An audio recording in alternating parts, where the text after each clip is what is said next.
Amulong PNP nagsagawa ng relief operations para sa mga naging biktima ng pagbaha. Patrolwoman RR Ledesma sa balita.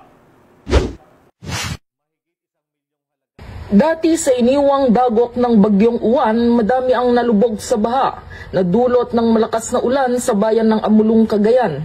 Kaya namin matyagang binaybay ng mga kapulisan ng Amulong Police Station sa pamumuno ni Police Major Jose L. Cabado Jr., Chief of Police, ang maladagat na baha upang matignan ang mga barangay na biktima ng baha sa kanilang bayan upang iparating ang mga relief pack sa ating mga kababayan.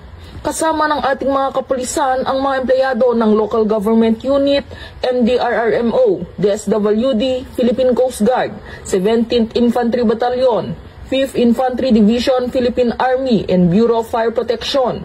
Sisikapin ng ating mga kapulisan na abutin at puntahan lahat ng mga kababayan nating nabaha. Nauna nang nakatanggap ng food packs ang mga kababayan nating residente ng Barangay Pakak Grande, Tana, Logong, Alituntong, Amulong, Cagayan. Ang pagseserbisyo ng ating mga kapulisan ay nagpapatunay sa bagong PNP na serbisyong may malasakit, tapat at nararamdaman. Mula dito sa Lambak ng Cagayan, ako ang inyong PNN correspondent, Patrolwoman Ledesma, alagad ng batas, taga-taguyod ng Balitang Pulis.